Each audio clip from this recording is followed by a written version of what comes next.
They say revenge leaves you empty, but that isn't entirely true. It leaves you with ashes, fragments of what once was, fragments of what you've burned. And sometimes, if you're willing, you can plant something new in those ashes. For weeks after Daniel and Emily's downfall, I lived in quiet routines. Wake up. Stare at the mirror. Eat when I remembered to. Sleep when exhaustion forced me.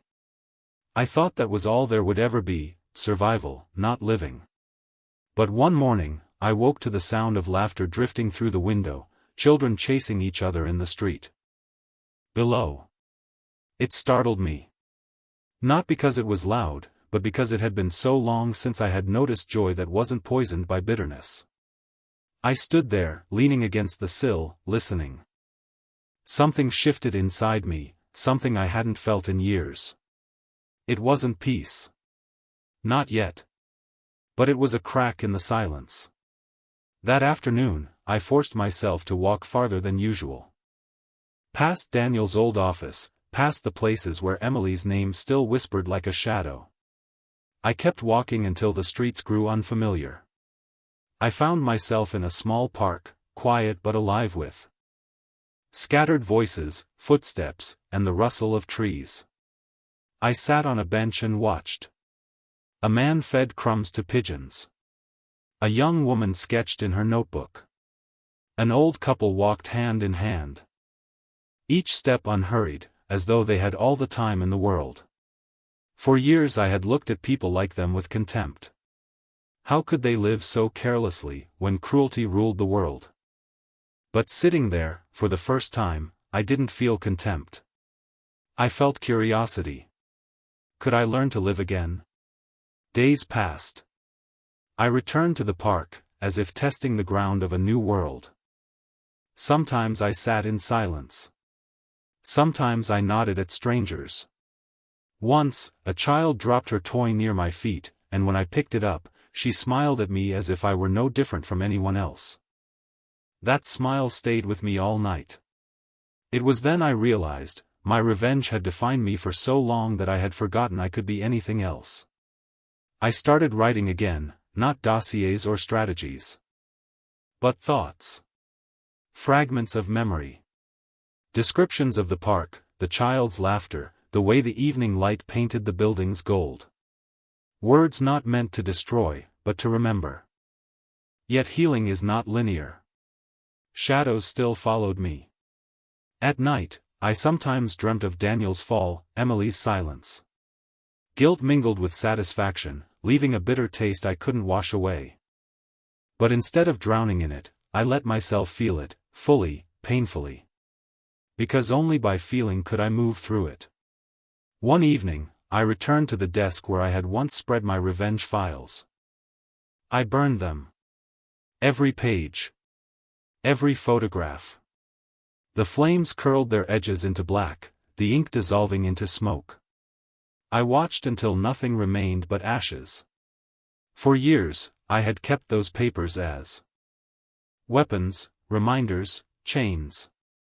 Letting them go felt like tearing away a piece of myself. But when the last ember died, I felt something I hadn't in so long, lightness. In the days that followed, I noticed small things. The taste of fresh bread from a corner bakery. The warmth of the sun on my hands. The way a stranger's "thank you" lingered longer than it should have. They were small. Insignificant, maybe. But they were mine. And in them, I saw the possibility of something more. Revenge had ended one story. Now, in the ashes, I was planting seeds. I didn't know what they would grow into. I didn't know if I would ever escape the silence completely. But for the first time, I wasn't afraid to try. The park had become my quiet refuge, a place where silence did not feel like a prison but a choice. I returned often, not because I needed it, but because it reminded me that the world still moved, still breathed. One evening, as the last traces of sunlight spilled across the benches, I noticed someone new. She sat beneath a tall oak, sketchbook resting on her knees, her hand moving quickly across the page. There was something intent, almost fierce, in the way she studied the world around her. I might have ignored her, as I had ignored so many faces before, but when a sudden gust of wind scattered her pages, instinct took over. I rose, caught one as it flew past, and handed it back. Her eyes met mine, clear, steady, unguarded. "Thank you," she said. Her voice was calm, warm in a way I had forgotten voices could be. I nodded, unsure of what else to say. For years, words had been weapons.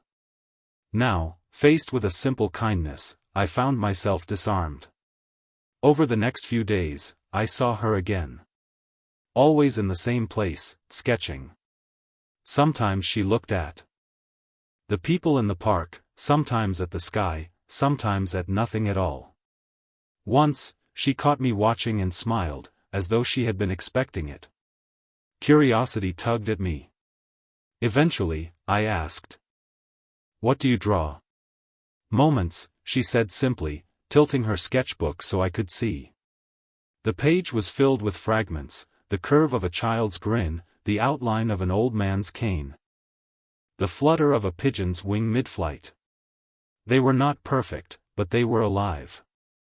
"It's how I remind myself the world is worth noticing," she added, almost as if confessing a secret. Her words lingered long after I left the park. Worth noticing. How long had it been since I believed that? The next time we spoke, I told her something I hadn't said to anyone in years. I used to notice, too. Before, I hesitated, the shadow of Daniel and Emily pressing close. Before I lost the habit. She looked at me, not with pity, but with quiet understanding. "Then maybe it's time to learn again," she said. It was such a simple statement. Yet it cracked something open inside me, a reminder that change did not have to be grand. Sometimes it was as small as looking, as daring to see. We never exchanged names. Not yet. Perhaps we didn't need to. She was simply the stranger with the sketchbook, and for now, that was enough. But when I left the park that evening, I carried with me not just the memory of her drawings, but the realization that the silence surrounding me was no longer absolute. For the first time in years, someone had spoken into it and I had listened. The stranger with the sketchbook became a quiet rhythm in my days.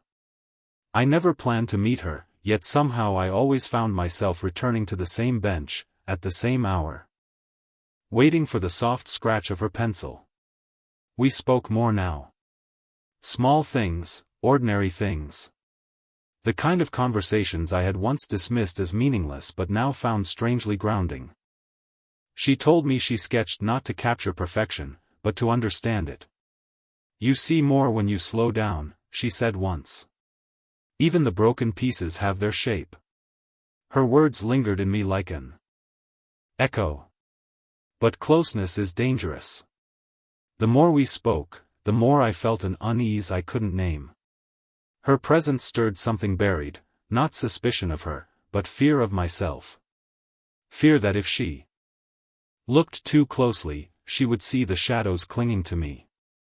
One afternoon, she asked a question that made my chest tighten. "You always watch people, don't you? But when it comes to yourself, you seem guarded. Like you're hiding a story." I froze. The park fell silent around us, though I could still hear footsteps, children laughing, the wind through the trees. My silence stretched too long. And she seemed to notice. "You don't have to tell me," she said gently. "But sometimes, sharing the weight makes it lighter." Her kindness cut deeper than any accusation. Because I knew, if she ever learned the truth of who I had been, of what I had done, the fragile connection between us might shatter. That night, I dreamt of Daniel again. His eyes the moment his empire fell. Emily's silence echoing through empty rooms. I woke with sweat clinging to my skin, the bitter taste of vengeance in my mouth. I thought I had buried them.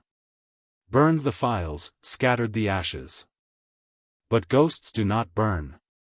They linger in the cracks, waiting for light to reveal them. The next day at the park, she showed me a sketch. It was of me, sitting on the bench, head lowered. Hands clasped like a man waiting for judgment. "Why draw me?" I asked, my voice sharper than intended. She tilted her head. "Because you look like someone standing on the edge of something. Like you're not sure whether to step back or forward." Her words unsettled me. She saw more than I wanted her to. More than I had allowed anyone to in years. I left early that day, but her sketch stayed burned in my mind. A mirror. A warning. Maybe even a chance. But the question haunted me as I walked home. Could I ever step fully into the light, or would the shadows of my revenge always follow, ready to tear apart anything new I tried to build?